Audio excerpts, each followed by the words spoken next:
আসসালামু আলাইকুম দর্শক, সবাইকে শুভেচ্ছা ও স্বাগত জানাচ্ছি। আমি প্রফেশনাল ফিজিওথেরাপি চিকিৎসক ডাক্তার মোহাম্মদ হাসান তারেক। আজকে যে বিষয়টি নিয়ে কথা বলছি, অটিজম। আমার টাইটেল হচ্ছে, আজকের আলোচনার বিষয় হচ্ছে অটিজম স্পেকট্রাম ডিসঅর্ডার।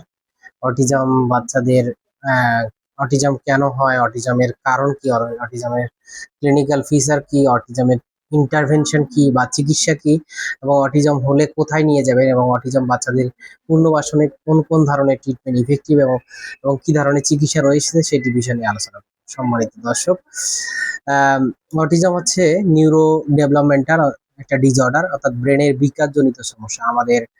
আমরা যেমন ব্রেনের বিকাশজনিত অনেকগুলো রোগ রয়েছে, তার মধ্যে এডিএসডি বা এএসডি, অটিজম স্পেকট্রাম ডিসঅর্ডার একটা রোগ।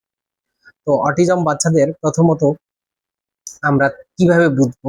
প্রথমত তিনটা মেজর সাইনকে, অর্থাৎ ক্লিনিক্যালি ম্যানিফেস্টেড করা হয়েছে, ক্লিনিক্যালি ডায়াগনোসিস করার জন্য তিনটা টুলস এবং ব্যবহার করা হয়েছে। সেটা হচ্ছে তিনটা সিমটম আমরা পাবো। সেটা হচ্ছে, এক নম্বরে হচ্ছে রিপিটিটিভ বিহেভিয়ার, তারা একই কাজ বারবার করবে। তার দুই নাম্বার হচ্ছে কমিউনিকেশন স্কিল, তাদের মধ্যে হচ্ছে কমিউনিকেশন এবং যোগাযোগের সমস্যা হবে। তিন নাম্বার হচ্ছে তাদের আচরণগত এবং বিহেভিয়ার প্রবলেম হবে। তো বিহেভিয়ার প্রবলেম, এই রিপিটিটিভ, আচরণগত, কমিউনিকেশন এবং বিহেভিয়ার, এই তিনটা সিমটমস যাদের মধ্যে আমরা পাবো, তাকে আমরা প্রাইমারি ভাবে অটিজম বা এএসডি বা এডিএসডি প্রাইমারি ভাবে ডায়াগনোসিস করে চিন্তা করব।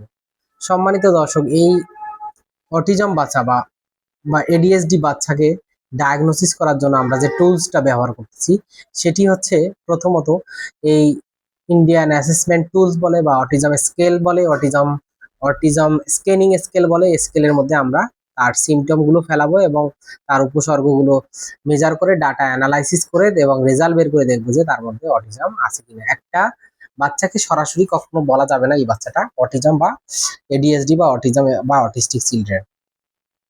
তো আমাদের এই বাচ্চাগুলো ট্রিটমেন্ট ইন্টারভেনশনের জন্য আমরা যে ধরনের আমরা আসলে কি ধরনের ট্রিটমেন্ট বা জেনোস, আমরা ওয়ার্ল্ড ওয়াইড ভাবে কি ধরনের ট্রিটমেন্ট অ্যাপ্লাই করতেছি, পৃথিবীব্যাপী স্পেসিফিক বইয়ে লেখা আছে আপনার, autism has no curable. Autism has no curable, আমি বলতেছি অটিজমের স্পেসিফিক কোনো কিউরেবল ট্রিটমেন্ট নেই। যেমন আপনার জ্বর হয়েছে বা হচ্ছে মাথা ব্যথা হয়েছে বা কোমর ব্যথা হয়েছে, আপনি অ্যাসেসমেন্ট, ডায়াগনোসিস এবং রেডিওলজিক্যাল ফাইন্ডিং বা এক্সরে টেস্ট করে আপনি অ্যান্টিবায়োটিক খেলেন বা টেস্ট করলেন, আপনি এটা ঠিক হলেন। কিন্তু অটিজম বাচ্চাদের স্পেসিফিক যেহেতু ট্রিটমেন্ট নাই, সেক্ষেত্রে তাদের জন্য পুনর্বাসিত ট্রিটমেন্ট এবং তার রিহ্যাবিলিটেশন ট্রিটমেন্ট বা ইনক্লুসিভ এডুকেশন সবচেয়ে বড় ইম্পর্টেন্ট। তো রিহ্যাবিলিটেটিভ ট্রিটমেন্টের মধ্যে আমরা যেটা দেখতেছি, ইনক্লুসিভ এডুকেশন বা স্পেশাল এডুকেশন, প্রথমে মাল্টিডিসিপ্লিনারি অ্যাপ্রোচের মাধ্যমে আমরা এই ধরনের ট্রিটমেন্ট অ্যাপ্রোচ করতে পারবো। তো তাকে বাচ্চাকে একটা টিম ওয়ার্ক কাজ করতে হবে। সেখানে ফিজিওথেরাপিস্ট থাকবে, অকুপেশনাল থেরাপিস্ট থাকবে, স্পিচ থেরাপিস্ট থাকবে, মেডিকেল অফিসার থাকবেন, নিউট্রিশনিস্ট থাকবেন, এবং তার বিহেভিয়ার অ্যানালাইসিস করে আমরা একটা গাইডলাইন তৈরি করবো তাকে কি দেওয়া দরকার। স্পেশাল এডুকেশন থাকবেন।